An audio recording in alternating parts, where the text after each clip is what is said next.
Hello दोस्तों, आज पुनः हमारे YouTube चैनल जो एजुकेटर पर आपका स्वागत है। चलिए हम बायोलॉजी की कक्षा को आगे बढ़ाते हुए एक नया टॉपिक लेके आए हैं। तो उस टॉपिक का नाम है ब्लड सर्कुलेटिंग सिस्टम, जो बहुत ज़्यादा एग्जामों में पूछा जाता है। जैसे कि अभी एसएससी के एग्ज़ाम हो रहे हैं, चल रहे हैं, उसमें भी बहुत सारे क्वेश्चन जो है लिमिट के क्वेश्चन आ रहे हैं, लेकिन आ रहे हैं ज़रूर। उसके बाद व्यापम होगा। व्यापम में मध्य प्रदेश में जितने भी क्वेश्चंस, मध्य प्रदेश में जितने भी कॉम्पिटिटिव एग्जाम होंगे और ऑल इंडिया में जितने भी कॉम्पिटिशन एग्जाम होते हैं, उनमें ये सारे क्वेश्चन आते हैं। अब रुधिर परिसंचरण तंत्र क्या है? तो रुधिर परिसंचरण तंत्र, या आप बोल सकते हैं इसे ब्लड सर्कुलेटरी सिस्टम जो है, इसमें कौन कौन सी चीज़ें आती हैं? तो जितना ही हमारे शरीर में ब्लड से संबंधित चीज़ें हैं वो सब के सब इसी के अंतर्गत आएगी। जैसे हमारे शरीर में रक्त को लाने या ले जाने के लिए कौन कौन सी चीज़ें होती है, रक्त वाहिनियाँ होती है, आर्टरी होती है, वेन्स होती है, वो सब चीज़ें यहाँ पर हमको देखना है। तो स्टार्ट करते हैं, चलिए।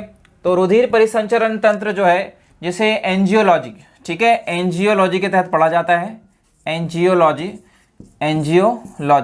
ठीक है, एंजियोलॉजी के तहत पढ़ा जाता है। मतलब कि रुधिर परिसंचरण तंत्र या ब्लड सर्कुलेटरी सिस्टम जो होता है वो एंजियोलॉजी के अकॉर्डिंग पढ़ा जाता है। और सबसे पहले रुधिर परिसंचरण तंत्र की जो व्याख्या की थी वो की थी विलियम हार्वे ने। किसने की थी? William Harvey. विलियम हार्वे एक ऐसे वैज्ञानिक थे जिन्होंने सर्वप्रथम जो है रुधिर परिसंचरण तंत्र के बारे में बताया था। ये शायद 1628 में इसकी व्याख्या की थी और इसी कारण इन्हें फादर ऑफ एंजियोलॉजी कहा जाता है। क्या कहा जाता है? फादर ऑफ एंजियोलॉजी कहा जाता है। अब रुधिर परिसंचरण तंत्र या ब्लड सर्कुलेटरी सिस्टम जो होता है, जो 2 टाइप्स का होता है। कितने टाइप्स का होता है? 2 टाइप्स का होता है। एक तो होता है ओपन और एक होता है क्लोज। एक होता है ओपन। ओपन का मतलब होता है खुला। क्या होता है? खुला। और क्लोज का मतलब क्या होता है? क्लोज का होता है बंद। क्या होता है? बंद। ऐसा रक्त परिसंचरण तंत्र जो ओपन हो, क्या हो? ओपन हो, जिसमें डीऑक्सीजनेटेड मतलब अशुद्ध रक्त और प्लस शुद्ध रक्त दोनों साथ में बहे। शुद्ध रक्त और अशुद्ध रक्त क्या हो? साथ में बहे। वो होगा भाई खुला। कौन सा होगा? खुला। और बंद वह रक्त परिसंचरण तंत्र होगा जिसमें रक्त को लाने और ले जाने के लिए रक्त वाहिनियां हो। रक्त को लाने व ले जाने के लिए क्या हो? रक्त वाहिनियां मतलब कौन कौन सी होगी रक्त वाहिनियां? जैसे कि एनिमल्स में होती है, सिंपल सी बात है, एनिमल्स में होती है वेन। क्या होती है? वेन मतलब कि सिरा, ठीक है। क्या होती है? सिरा। और एक होती है आर्टरी। क्या होती है? आर्टरी। इसे बोलते हैं धमनी। ये बहुत बार सुना होगा धमनी और सिरा के बारे में आप लोगों ने, कि धमनी वह होती है जो शुद्ध रक्त का परिवहन करती है। धमनी वह होती है जो शुद्ध रक्त का परिवहन करती है। और वेन, सिरा, वह होती है जो अशुद्ध रक्त का शरीर में परिवहन करती है। लेकिन ये सारी चीज़ें क्या सही है? क्योंकि जैसे जैसे हम आगे बढ़ते जाते हैं तो उसमें एक अपवाद भी आ जाता है, पल्मोनरी आर्टरी या फुफ्फुस धमनी या फुफ्फुस सिरा। तो आपसे क्वेश्चन पूछा जाता है कि फुफ्फुस सिरा में कौन सा रक्त बहता है? तो आप कहेंगे फुफ्फुस सिरा में जो है शुद्ध रक्त बहता है और फुफ्फुस धमनी में जो है अशुद्ध रक्त बहता है।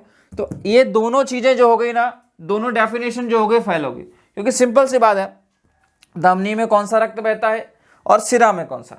तो ये आपको जो नीली नीली नसें दिखाई देती है, ये कौन सी है? ये सिरा है। क्या है? सिरा है। मतलब हमारे शरीर पर जो आपको वेन दिख रही है उसमें अशुद्ध रक्त है, डीऑक्सीजनेटेड ब्लड है। क्या है? डीऑक्सीजनेटेड ब्लड है। आपको ये पता होना चाहिए कि ओपन ब्लड सर्कुलेटरी सिस्टम किस में होता है और क्लोज मतलब बंद सर्कुलेटरी सिस्टम किस में होता है, मतलब रुधिर परिसंचरण तंत्र किन किन जीवों में होता है। तो कुछ जीव ऐसे हैं, साधारणतः कुछ जीव ऐसे हैं जिनमें ओपन होता है और कुछ ऐसे हैं जिनमें क्लोज होता है। तो क्लोज के बारे में तो हम पढ़ेंगे ही पढ़ेंगे। तो यहाँ पर आप नोट डाउन करते हुए चलें कि फादर ऑफ एंजियोलॉजी कौन है। तो फादर ऑफ एंजियोलॉजी 1628 में जो है विलियम हार्वे ने दिया था, इसलिए इसे फादर ऑफ एंजियोलॉजी कहा जाता है। और विज्ञान की वह शाखा जिसके अंतर्गत रुधिर परिसंचरण तंत्र का अध्ययन किया जाता है वो कहलाता है एंजियोलॉजी। क्या कहलाता है? Angiology. Types of angiologist, blood circulatory system, तो ओपन और क्लोज। क्या हो जाता है? ओपन और क्लोज। ओके, डन है। आगे बढ़ जाए। ठीक, चलिए आगे देख लेते हैं। खुला रक्त परिसंचरण तंत्र मतलब कि ओपन जो होता है वो किन किन जीवों में होता है, तो कम विकसित जीवों में, कम विकसित जीवों में ये होता है खुला। कैसा होता है? खुला, या इसे बोल सकते हैं ओपन। क्या बोल सकते हैं? ओपन। अब एग्जाम्पल में कौन कौन से, तो एग्जाम्पल में जो है जीवों को जो है फाइलम में बांटा जाता है। क्या में बांटा जाता है? फाइलम में बांटा जाता है। अब इस फाइलम को पढ़ने के लिए आपको जो है मानव जगत में 5 किंगडम क्लासिफिकेशन को पढ़ना पड़ेगा, जो आगे आएगा उसको भी हम डिटेल में देखेंगे।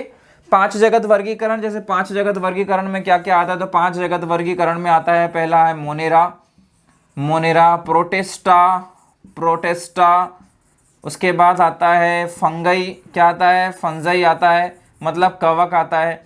फिर एनिमिलिया आता है, मतलब एनिमल जिसमें सारे के सारे। और तीसरा आता है प्लांटी। क्या आता है? प्लांट, मतलब सिंपल सी बात है बॉटनी। तो इसमें जो है आपको 12 फाइलम देखने पड़ते हैं, 22 लगभग फाइलम देखने पड़ेंगे। उसमें बहुत सारे फाइलम मिलेंगे, जिसमें से एक जीव जिसमें से वो आएगा, जैसे फॉर एग्जांपल ऑर्थोपोडा, एक फाइलम है ऑर्थोपोडा। क्या है? ऑर्थोपोडा, ठीक है। तो ऑर्थोपोडा के जितने भी जीव हैं, ऑर्थोपोडा समूह के जितने भी जीव हैं, वो सब के सब जो है किसमें आएंगे? खुला रक्त परिसंचरण तंत्र, मतलब open blood circulatory system, arthropoda में। और जैसे कि फॉर एग्जांपल बात करें जीव जगत का वर्गीकरण, जैसे कि और देखें तो मोलस्का, ठीक है। मोलस्का जो है, मोलस्का भी जो है इसी में आ जाएगा। क्या आ जाएगा? इसी में। मोलस्का में जितने भी जीव आएंगे, जैसे ऑर्थोपोडा में जितने भी कीट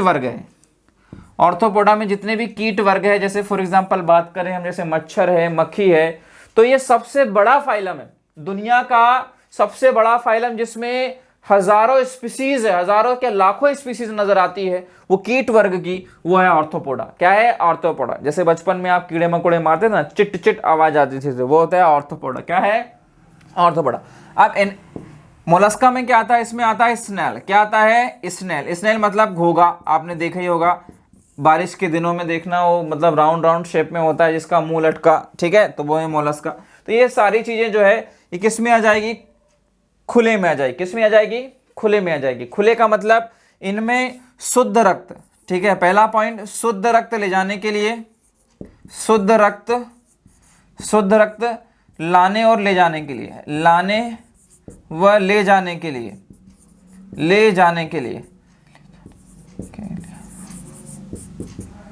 शुद्ध रक्त लाने और ले जाने के लिए जो है क्या नहीं पाई जाएगी? कुछ ऐसे स्पेशल पाइप नहीं होंगे बॉडी में। हमारे अंदर है ना वेन और आर्टरी, वैसे इनमें कुछ नहीं होगा। मतलब कि इसमें शुद्ध रक्त और अशुद्ध रक्त क्या होगा? साथ में बहेगा। मतलब डीऑक्सीजनेटेड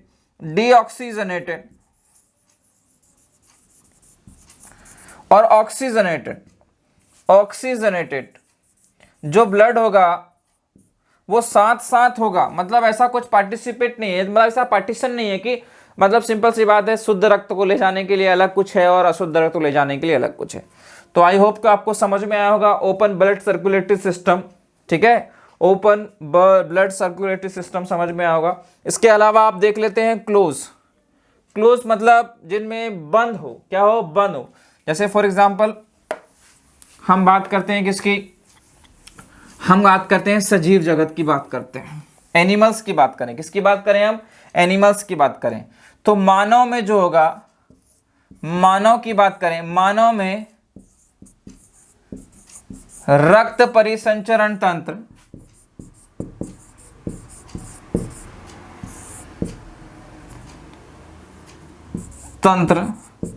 बंद होगा। कौन सा होगा? क्लोज्ड होगा। क्या होगा? क्लोज्ड। इसमें धमनी है और क्या है? इसमें सिरा है। क्या है? इसमें सिरा है, धमनी और सिरा, ठीक है। धमनी जो है सामान्यतः ले जाती है शुद्ध रक्त को, सामान्यतः बोला मैंने, ठीक है, सामान्यतः शुद्ध रक्त का परिवहन करती है, और सिरा जो है सामान्यतः अशुद्ध रक्त का परिवहन करती है, अशुद्ध रक्त का परिसंचरण करती है। यह अशुद्ध रक्त का परिसंचरण करेगी। मतलब शुद्ध रक्त को बॉडी तक पहुंचाएगा कौन? धमनी पहुंचाएगा। और अशुद्ध रक्त को बॉडी से लेकर कौन आएगा? आपके हार्ट तक ले जाएगा कौन? ये सिरा लेकर आएगी। ओके, क्योंकि हमारे शरीर में जो कार्डियक साइकिल होती है, हमारे शरीर में ब्लड सर्कुलेशन की जो साइकिल होती है, वो अगर पूछा जाए कि गैस के फॉर्म में, किसके फॉर्म में? गैस के फॉर्म में, गैस के फॉर्म में रक्त को शुद्ध करने का काम, रक्त को शुद्ध करने का काम करते हैं फेफड़े। कौन करते हैं? फेफड़े करते हैं। और अगर देखा जाए केमिकल अशुद्धि के फॉर्म में अगर देखा जाए तो वो करेंगे आपके लंग्स। कौन करेंगे? लंग्स करेंगे। ठीक है, लंग्स, फेफड़े लिख दो। ये जुड़े होते हैं हृदय से। किससे जुड़े होते हैं? हृदय से जुड़े होते हैं। क्लियर है कि नहीं क्लियर है? आगे बढ़ जाए तो आप देखते हैं कि इसमें कौन कौन सी चीजें आती हैं। रक्त परिसंचरण तंत्र में सामान्यतः आपको क्या क्या पढ़ना है। इसके अलावा जितने भी जीव होंगे वो सब ओपन में आ जाएंगे। ठीक है, एनिमल सेल के अलावा जितनी भी चीजें होगी वो सब किस में आ जाएगी? ओपन में आ जाएगी। क्लियर है कि नहीं क्लियर है? तो मैंने आपको बता दी ऑर्थोपोडा, मोलस्का, ये सारे के सारे जजीर जगत जो है इसमें होता है खुला रक्त परिसंचरण तंत्र, मतलब कि इसमें शुद्ध भी रक्त साथ में बहता है और अशुद्ध भी रक्त बहता है। ओके, चलिए आप मानव में देख लेते हैं रक्त परिसंचरण तंत्र। मानव में रक्त परिसंचरण तंत्र, अगर आप नए जुड़े हैं तो बिल्कुल चैनल को सब्सक्राइब करें ताकि आने वाले जो वीडियो होंगे आप तक जल्दी से जल्दी पहुंच सके, ताकि आपकी तैयारी अच्छे से हो सके। ओके, हम यही प्रयास से मेहनत कर रहे हैं, तो आप भी हमारा सपोर्ट करें प्लीज़। ठीक है, चलिए आगे बढ़ते हैं। तो मानव में देख लेते हैं। मानव में रक्त परिसंचरण तंत्र, रक्त परिसंचरण तंत्र। तो मानव में जो रक्त परिसंचरण तंत्र होगा वो कैसा होगा? क्लोज होगा। पहली बात तो कैसा होगा? क्लोज्ड होगा, मतलब बंद होगा। कैसा होगा? बंद होगा, क्योंकि इसमें क्या है? धमनी और सिरा है।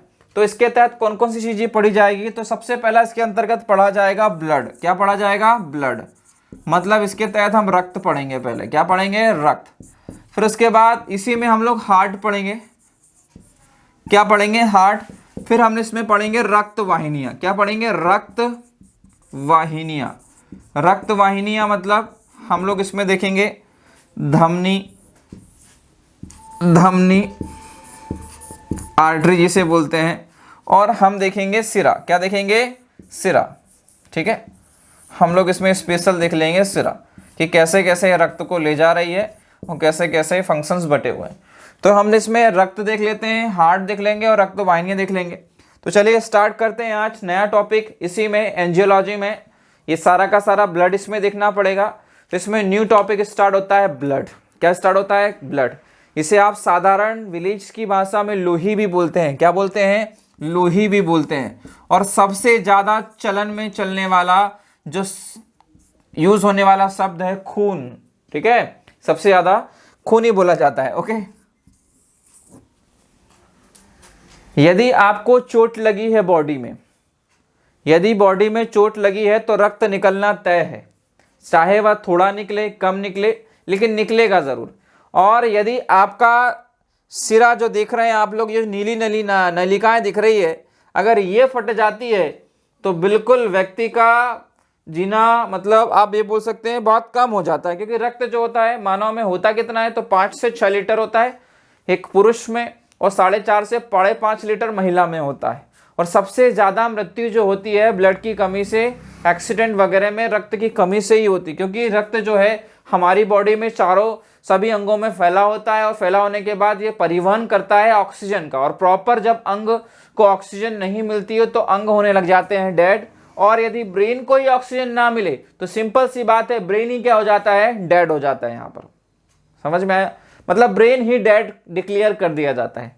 और ब्रेन डेड तो इसका मतलब ये है कि इंसान की भी डेथ हो जाती है। क्लियर है कि नहीं क्लियर है? हाँ, दूसरी चीज, सबसे ज़्यादा प्रोटेक्शन की बात की जाती है तो हमारे इस हेड को की जाती है। क्योंकि इधर जो सारी चीज़ें आप देख रहे हैं, मैंने आपको स्केलेटन सिस्टम में समझा दिया था कि यदि इधर, जैसे कि ये हेड है, हेड के नीचे अगर कुछ चीज़ें लगती है आपको तो कोई प्रॉब्लम नहीं है, क्योंकि वो आर्टिफिशियल लग सकती है, इससे कोई दिक्कत नहीं है। लेकिन अगर इसमें हेड में अगर कोई इंजरी हो जाती है, क्योंकि हेड जो है, ये क्रेनियम जो है हमारी बॉडी को एक सपोर्ट दिए हुआ है, ठीक है। ये हेड जो है हमारी बॉडी को जो है एक सपोर्ट दिया हुआ है, ये सपोर्ट दिया हुआ है, क्योंकि यहां पर होता है ब्रेन। क्या होता है? यहां पर ब्रेन रखा होता है, और इस ब्रेन की, ये ब्रेन के ऊपर एक हड्डी है जिसका नाम है हायोइड है, और मैंने आपको इसके बारे में पहले भी पढ़ाया है कि नहीं पढ़ाया है। अब इसको जब सपोर्ट दिया होता है और जब इस पर कोई ठोकर लगती है, चोट लगती है, तो ये सारी सेंसस होती है आपकी बॉडी की, पूरी सेंसस यहीं से चलती है।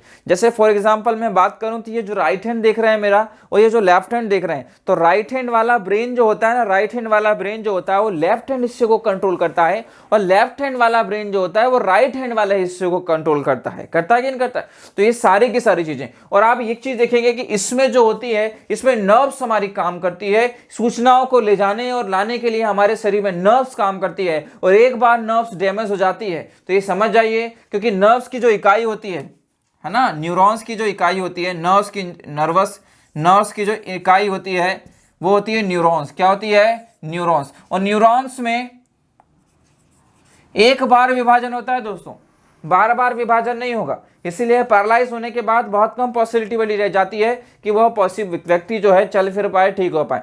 वो तो ऊपर वाले की दुआ है कि वो चल फिर पाता है, हो जाता है, क्योंकि तुरंत में डॉक्टर के पास वो रिपेयर हो जाती है। लेकिन फिर भी आपको मैं बोलना चाहता हूं कि हेलमेट का इस्तेमाल इसलिए क्योंकि देखिए ये इसको डैमेज होने से बचाता है, ये इसको डैमेज होने से बिल्कुल बचाएगा। बाकी इधर उधर तो आप लोग हो जाता है प्रिपेयर, थोड़ा सा इधर लगा है तो ये वाला हिस्सा डिफ्यूज होने के चांसेस है, और इधर लगा तो ये वाला हिस्सा। अभी देखेंगे हम लोग, जब ब्रेन पढ़ाऊंगा मैं, तो ब्रेन में कौन कौन सी चीजें हैं वो सारी चीजें हम लोग यहां पर देखेंगे, डिस्कस करेंगे। सबसे पहले हम लोग पढ़ेंगे हार्ट, ठीक है, ब्लड पढ़ेंगे, और इसके बाद हम लोग पहले रक्त पढ़ लेते हैं, उसके बाद हार्ट पढ़ेंगे, हृदय, ठीक है, हृदय पढ़ लेंगे, और हृदय के बाद हम लोग रक्त वाहिनियां पढ़ लेंगे। ओके, डन है। चलिए स्टार्ट करते हैं। ब्लड, ठीक है, सबसे पहले मानव में रक्त परिसंचरण तंत्र में हम देखेंगे ब्लड। ओके, डन है।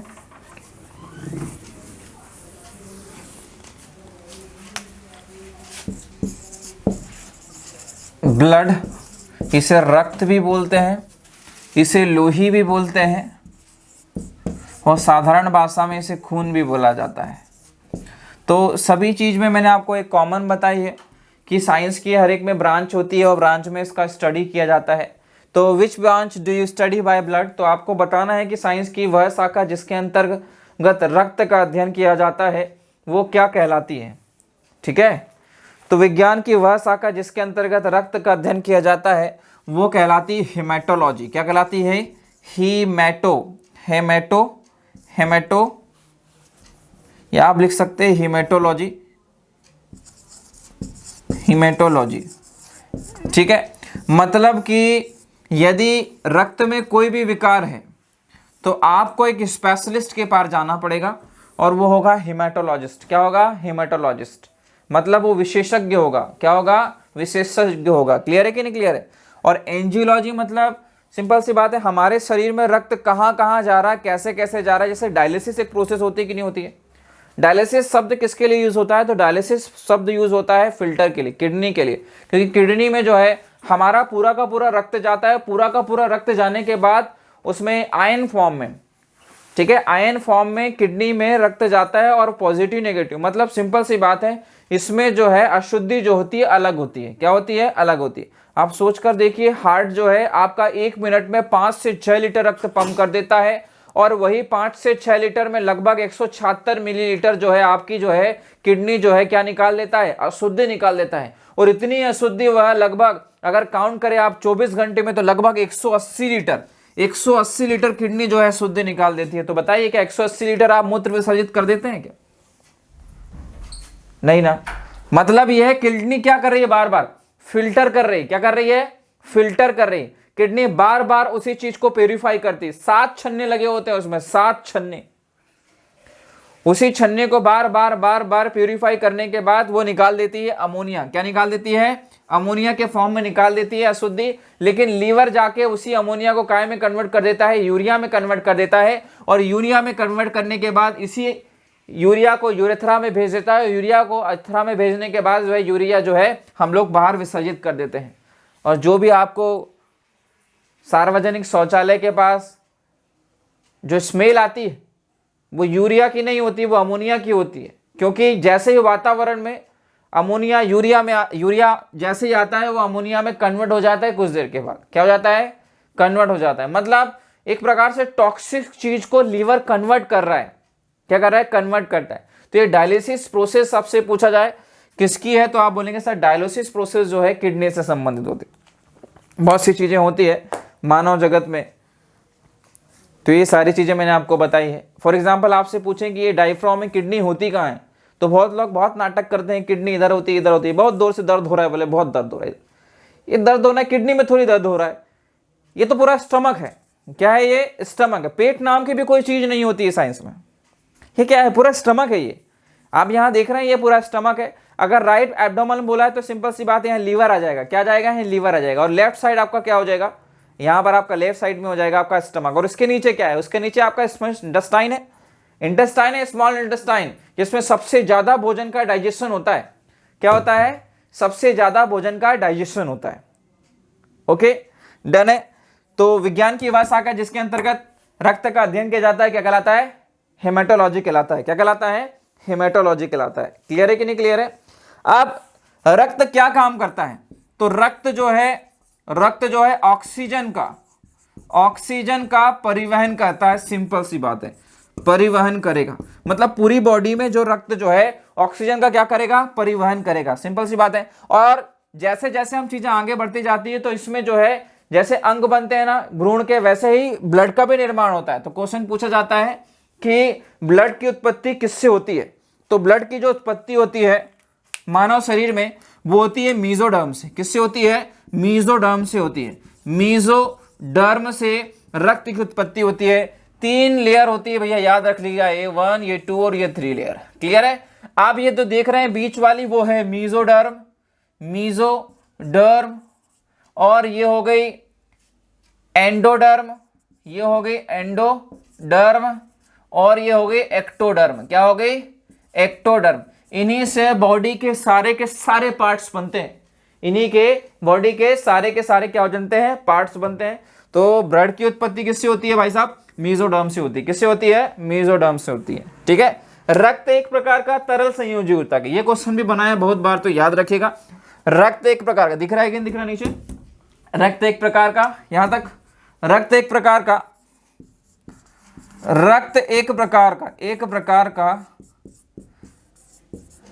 तरल संयोजी ऊतक, तरल संयोजी ऊतक है। मतलब सिंपल सी बात है, ये टिश्यू है। टिश्यू भी मैंने पढ़ाए थे आपको, टिश्यू पढ़ाए थे ना मैंने आपको, 4 प्रकार के टिश्यू पढ़ाए थे। अगर आपने क्लास नहीं ली है तो प्रीवियस में जाइए, आप लोग प्लेलिस्ट में देखिए, वो सारे के सारे लेक्चर डले हुए हैं टिश्यू के, वहां पर आप देख सकते हैं। क्योंकि हमारे पास समय का अभाव रहता है, थोड़ा टाइम रहता है, तो हमें पूरी चीजें कंप्लीट करना जरूरी हो जाता है। ओके, आपका भी समय बचेगा। चलिए, एक वयस्क स्वस्थ व्यक्ति में अगर देखा जाए, एक वयस्क स्वस्थ व्यक्ति में देखा जाए तो 5 से 6 लीटर, पुरुष में देखा जाए तो 5 से 6 लीटर तक रक्त होता है। और अगर महिला में देखा जाए तो 4.5 से 5.5 लीटर तक महिला में जो होता है। ये तो मेल में हो गया और ये हो गया फीमेल में। ठीक है, मेल में होता है भाई साहब कितना, 5 से 6 लीटर, फीमेल में होता है 4.5 से 5 लीटर तक रक्त होता है। क्लियर है कि नहीं क्लियर है। पूरी बॉडी का अगर वेट निकाले, पूरी बॉडी का सब निकाले, परसेंटेज निकाले तो 7.5 भाई साहब, 7.5 से 8% ये आपका बॉडी में रक्त ही रखते रहे। 7.5 से 8%, ये 7 से 8% तो आपकी बॉडी का सब कुछ कंट्रोल करेगा, सब। क्योंकि सारी की सारी चीजें जो होती है ना वो रक्त से ही संचालित होती है, पूरी की पूरी चीजें रक्त। आप देखते हैं हमारी बॉडी पर फेस में जैसे ही परिवर्तन आया, किसी ने कुछ कहा, कुछ भी कहा, तो हमारी बॉडी में हार्मोन्स रिलीज होंगे, तो हमारे सबसे पहले वो ब्लड में ही आएंगे। ब्लड में आने के बाद एकदम से बॉडी पर रिएक्टफुल होते कि नहीं होते। तो सारे काम किससे संचालित होते हैं, रक्त से होते हैं। इसका अगर पीएच मान देखा जाए तो 7.4 होता है लगभग। कितना होता है, 7.4, लगभग नहीं, एग्जैक्ट है 7.4 मतलब 7.4 कैसा है, एसिडिक है या बेस है? ये एसिडिक है या बेस है? तो भैया ये बेसिक है। कैसा है? बेसिक। 7 से ऊपर सारी चीजें जो हो जाती है ना, 7.1 7.2 मतलब 1 से लेकर आपका जाएगा ये 14 तक, तो वो हो जाएगा बेसिक। क्या हो जाएगा? बेसिक। तो रक्त एक प्रकार का क्षारीय कोलाइडी विलयन है। कैसा विलयन है? क्षारीय कोलाइडी विलयन है। अब बात आ जाती है कोलाइडी विलयन की। कोलाइडी विलयन ऐसा विलयन जिसका पार्टिकल साइज 1 नैनोमीटर से 100 नैनोमीटर के बीच हो, 100 नैनोमीटर के बीच हो, दैट मीन्स कोलाइडी सॉल्यूशन। क्या कहलाएगा? कोलाइडी सॉल्यूशन कहलाएगा। ओके, डन है। तो आज हमने जो है हेमाटोलॉजी में सारी चीजें देखी है और आई होप कि आपको समझ में आया होगा। इससे सारे के सारे जो क्वेश्चन है, अगर आपको अच्छा लगे तो आप स्क्रीनशॉट ले सकते हैं, क्योंकि ये सारी चीजें जो है एग्जाम में पूछी जाती है और पूछी भी गई है। तो एग्जाम्स चल रहे हैं तो आपका थोड़ा सा हेल्प हो जाएगा। क्या हो जाएगा? थोड़ा सा हेल्प हो जाएगा। ये दुर्बल क्षार बोल सकते हैं इसको आप लोग। क्या बोल सकते हैं? दुर्बल क्षार। प्रबल तो कितना होता है? 10 के बाद 14 तक होता है, और एसिडिक में होता है 1 2 3 4, मतलब ये स्ट्रॉन्ग एसिड है। क्या हो जाता है? Strong acid. कभी बचाएंगे आपको पीएच स्केल क्या है, पीएच स्केल किसने दिया है, पीएच स्केल में क्या क्या जानकारी होती है। ओके, डन है। तो आज हमने जो है स्टार्ट किया है ब्लड सर्कुलेटरी सिस्टम, इसको हम आगे ले जाएंगे। लेकिन जो है नेक्स्ट टॉपिक, इसमें ब्लड में जो भी चीजें होंगी, जैसे कि रक्त का रंग कैसा होता है, तो रक्त का रंग कैसा होता है तो आप सभी को पता है, रक्त का रंग होता है लाल। कैसा होता है? लाल होता है। लेकिन ये किसके कारण होता है?